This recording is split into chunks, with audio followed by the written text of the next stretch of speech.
vein of, yeah, it's coming. And so I intentionally wanted to hold it back a few extra months so that we could demonstrate some of this stuff live and actually show some of these pieces of tech and functionality coming to fruition. I do want to add on top of that, just for the community, this update that Tony is talking about that will come. We're not going to say when. Let's be real. We don't have a great history of saying, "Hey, we're going to have this video out then." But we're working on it, and from what I've already seen, it's pretty awesome. Tyler's in my chat right now, like, tell people it's awesome. It is awesome.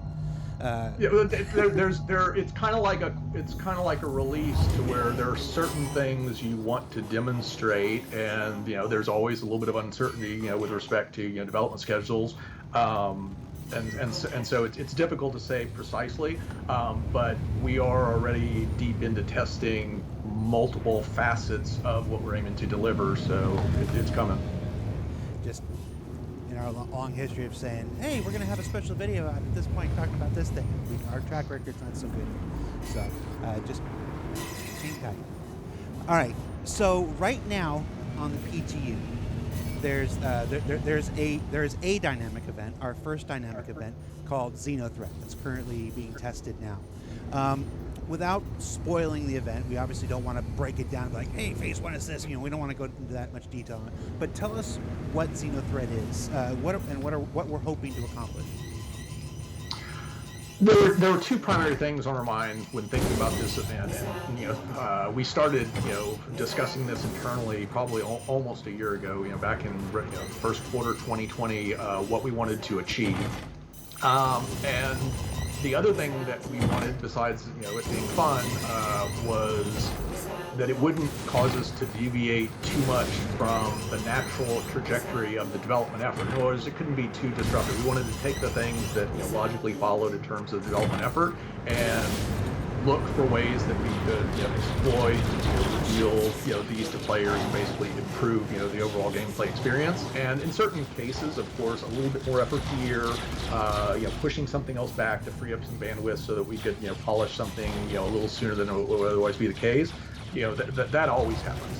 And so one of the primary things that we wanted to do was get all of the mission and back-end infrastructure operational. And this is, for example, there's back-end tools now, and I'll cover this, in the upcoming presentation, to activate and monitor and deactivate missions. And that's, again, if you look at Xeno Threat,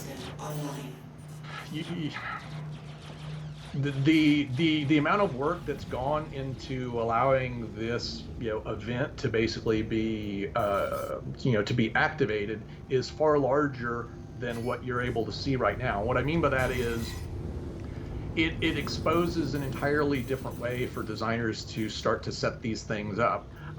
They're able to, for example, within the when they're crafting the mission archetype logic, they can now declare these static instanced variables that are managed by the back end.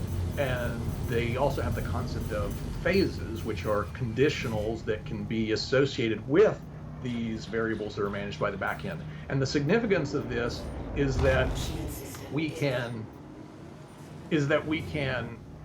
coordinate mission logic across all the different servers, and that's how Xeno Threat fundamentally works, which is we have 4 phases in this mission. There's the introductory phase where we're kind of like giving we're hinting that something's to come. We're doing some foreshadowing.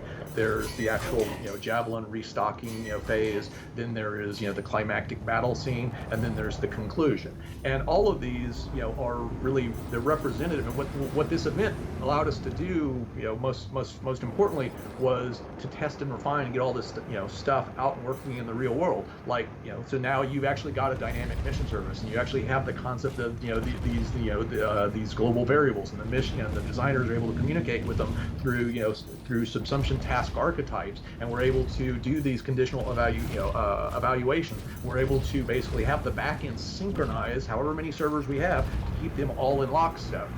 And then there's all sorts of fine tuning that goes on to where, well, if you've got a particular server and it's in, say, phase 2, and they're restocking and they've got the javelin in port, and then and the designers can actually set it up to do things, and they are things like the